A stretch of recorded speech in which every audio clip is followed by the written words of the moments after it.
इस चाणक्यवादी सरकार विच किसी भी घट गिनती समुदाय नूं चौकड़ नहीं दिखती। यह सिर्फ अतिंदरपाल सिंह खालिस्तानी है जिहड़ा बार बार समझाई जाता अपनी जिंदगी के रिस्क लैके कि भाई चौकड़ भी समझ लो, उस चौकड़ नूं खेडण वाला डोभाल है, जड़ियां गीटियां ने उहदे हाथ च जे, यह भी समझ लो।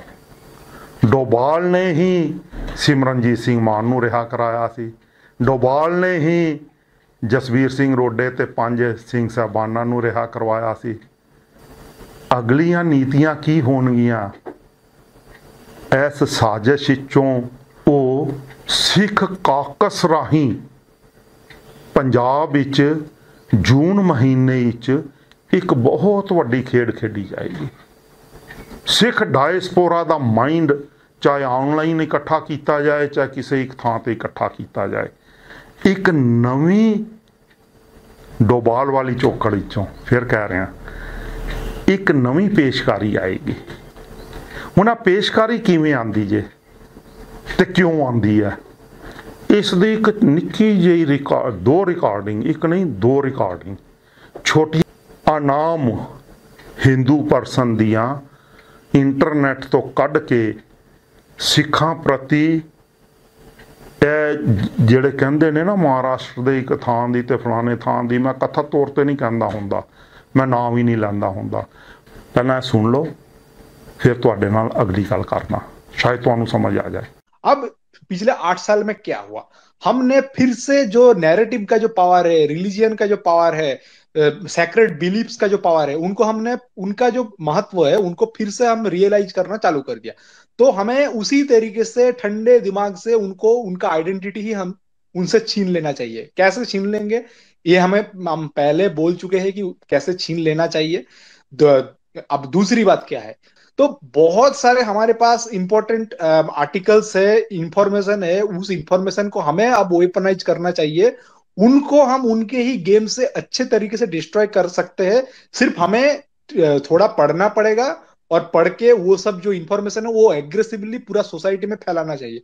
जैसे हम जिहादियों को पूरा समाज से अलग थलग कर चुके हैं, उनको बाय डिफॉल्ट उनको हम मतलब क्या बोल सकते हैं, डिफेक्टो सेकंड क्लास सिटीजन बना दिया है उनको, जो जिहादी है। उनको हमें इसी तरीके से प्रोपागंडा बोल लीजिए, इंफॉर्मेशन वॉरफेयर बोल लीजिए, या जो हमारा लिटरेचर जो बोल लीजिए, जो सिख लिटरेचर है उनको आप बोल लीजिए, ये सबको इस्तेमाल करके इनसे ही इनका आइडेंटिटी छीन लेना है और इनको डिफेक्टो सेकंड क्लास सिटीजन बना देना है। इनका जब भी इनका कोई नाम आएगा, जैसे कांग्रेस को हम थूकते हैं, कोई वो जब भी कोई बोलते हैं हम कांग्रेस का सपोर्टर है, तो वो एक गाली बन जाता है, वो एक हंसने का चीज बन जाता है। जो भी भिंद्रन वाले का बात करेगा उसको हम दोयम दर्जे का नागरिक बना देंगे। इस तरीके से हमें इस जंग को लड़ना चाहिए। ये जंग battle of hearts and minds है। और आप जानते हैं कि ये कनेक्टिकट अमेरिका का एक प्रोविंस है। उन्होंने, ये हम जो रसिया को सपोर्ट कर रहे थे इतने दिन, तो उन्होंने हमें टाइट देने के लिए वहां पे बोल दिया है कि हाँ हम ये 28 अप्रैल को हम वो मानते हैं कि एक अच्छा दिवस है, उनको हम मानते हैं। तो अब ये battle of hearts and minds है, हमें इंफॉर्मेशन वारफेयर मतलब बहुत ही जबरदस्त तरीके से करना है। मानो या ना मानो, पंजाब का डायरेक्ट कनेक्शन जो है ना वो हिंदुस्तान की आर्मी में सिख रेजिमेंट से आता है, क्योंकि सिख रेजिमेंट में और कोई जाता नहीं है, डायरेक्टली सरदार जाते हैं उसके अंदर में, एज इन सिख जाते हैं उसमें। अब होता क्या है ना, अब आप अगर पंजाब की यूथ को, जो कि डायरेक्टली इन फ्यूचर आने वाले सिख रेजिमेंट के सोल्जर्स ऑफिसर्स होंगे, तो आप पंजाब की यूथ को ड्रग्स में ढकेल दोगे ना, उनको बर्बाद कर दोगे ना, तो कहीं ना कहीं आप हिंदुस्तान के सिख रेजिमेंट को एक तरह से कमजोर करते हो। जब यूथ ही नहीं रहेगा तो इंडक्शन कहाँ से होंगे उनके? ठीक है, ਇਹ ਤੁਸੀਂ 2 ਆਵਾਜ਼ਾਂ ਸੁਣ ਲਈਆਂ, ਉਹਨਾਂ ਨੇ ਆਪਣੀ ਨੀਤੀ ਦੱਸ ਦਿੱਤੀ। ਨੀਤੀ ਬੜੀ ਸਪਸ਼ਟ ਜੇ ਕਿ ਅਸੀਂ ਦੇਖੋ, ਭਾਰਤ ਵਿੱਚ ਕਿਹਾ ਜਾਂਦਾ ਜੈਨ ਧਰਮ ਖਤਮ ਹੋ ਗਿਆ, ਬੁੱਧ ਧਰਮ ਖਤਮ ਹੋ ਗਿਆ। ਮੈਂ ਨਹੀਂ ਮੰਨਦਾ। ਇਹਨਾਂ ਤੋਂ ਪਹਿਲਾਂ ਭਾਰਤ ਵਿੱਚ ਪਾਰਸੀਆਂ ਨੂੰ ਖਤਮ ਕੀਤਾ ਗਿਆ, ਜਿਸ ਦੀ ਕੋਈ ਗੱਲ ਹੀ ਨਹੀਂ ਕਰਦਾ। ਔਰ ਪਾਰਸੀ ਵੀ ਜੀ ਗੱਲ ਨਹੀਂ ਕਰਦੇ। पारसी भी अपने आप नूं पौंडीचेरी तो लै लैंदे ने कि बई शायद 1500 कुछ विचों साडे नाल असी आए तो नहीं, वो पहलां आए हुए सी इत्थे, जिवें आर्यन आए सी वो भी नाल ही आए सी, वो खत्म कर दिते, नामो निशान भी नहीं छड्डिया।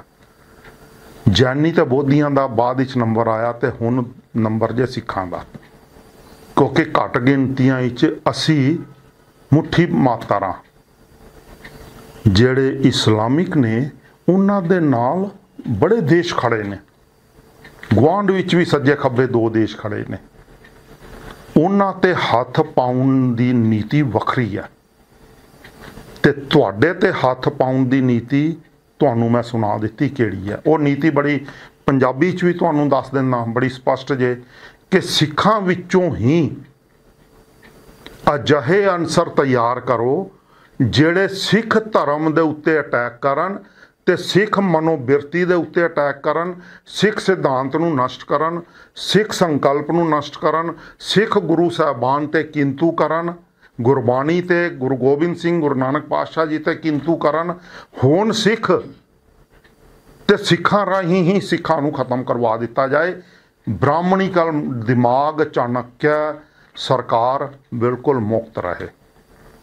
आ एक पुनीत सिंह बोलदा जे सुनिया होना कदे तुसी, उसे नीति का एक मोहरा है।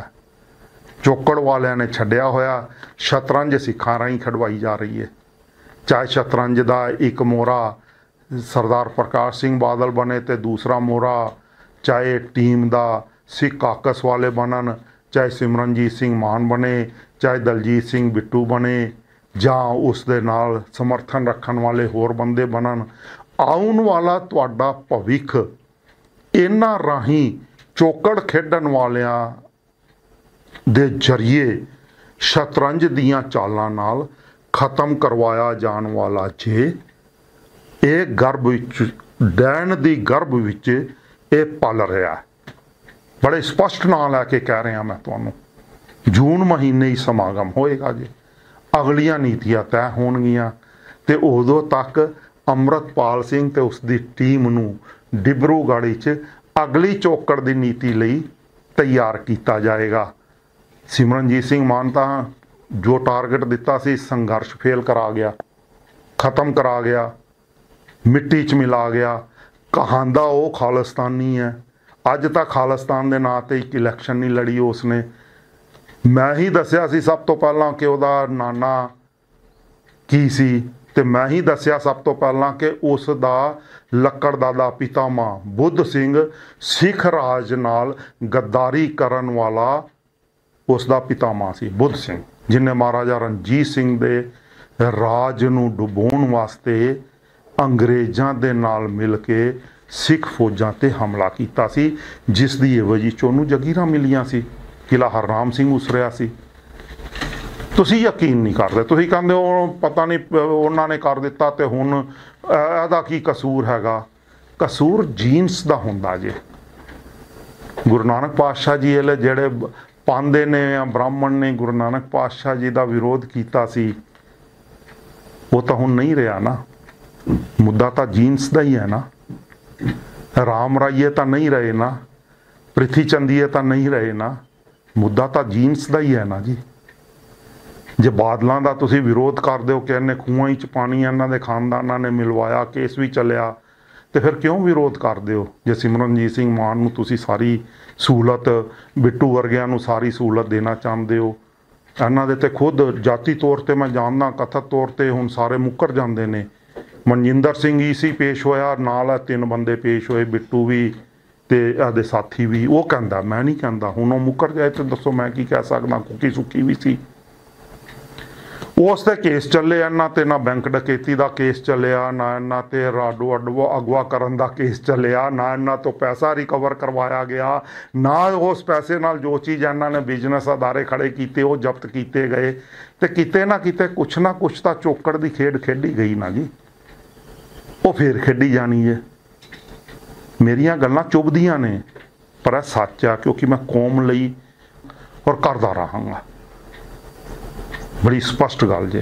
ते यह गल्लां मन लो कि सिमरनजीत सिंह मान ने जिवें सराय नागाई च सरदार प्रकाश सिंह बादल दे कहण ते पंजाब विच सब तो पहला सिखां दे नकली मुकाबले बनाउण दा आरंभ कीता सी, उवें ही रोडे परिवार ने संतां नूं जीवत रखिया सी, उवें ही अमृतपाल नूं पेश करा दिता, ਉਵੇਂ ਹੀ ਇਹਨਾਂ ਨਾਲ ਚੱਲਣ ਵਾਲੀਆਂ ਪੰਥਕ ਕਮੇਟੀਆਂ ਡਾਕਟਰ ਸੋਹਣ ਸਿੰਘ ਵਰਗਿਆਂ ਨੇ, ਗੁਰਜੀਤ ਸਿੰਘ ਵਰਗਿਆਂ ਨੇ ਸਿੱਖ ਕੌਮ ਦੀ ਬੇੜੀ 'ਚ ਵੱਟੇ ਨਹੀਂ ਪਾਏ, ਹੇਠੋਂ ਛੇ ਕੀਤੇ, ਤੇ ਉਸੇ ਬੇੜੀ 'ਚ ਤੁਹਾਨੂੰ ਫਿਰ ਦੁਬਾਰਾ ਇਹਨਾਂ ਸਾਰਿਆਂ ਬੰਦਿਆਂ ਰਾਹੀਂ ਹੀ ਸਵਾਰ ਕਰਾ ਕੇ ਫਿਰ ਤੋਰਿਆ ਜਾਏਗਾ, ਫਿਰ ਦਰਿਆ 'ਚ ਠੇਲੀ ਜਾਏਗੀ।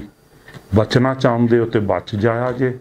ਇਸ ਤੋਂ ਵੱਧ ਮੈਂ ਅਤਿੰਦਰਪਾਲ ਸਿੰਘ ਖਾਲਿਸਤਾਨੀ ਜੋ ਕਹਿਣਾ ਚਾਹੁੰਦਾ ਸੀ ਕੌਮ ਦੇ ਹਿੱਤ 'ਚ ਉਹ ਕਹਿ ਚੁੱਕਾ। ਮੰਨਣਾ ਨਾ ਮੰਨਣਾ ਤੁਹਾਡੀ ਜ਼ਿੰਮੇਵਾਰੀ ਹੈ। ਵਾਹਿਗੁਰੂ ਜੀ ਕਾ ਖਾਲਸਾ, ਵਾਹਿਗੁਰੂ ਜੀ ਕੀ ਫਤਿਹ।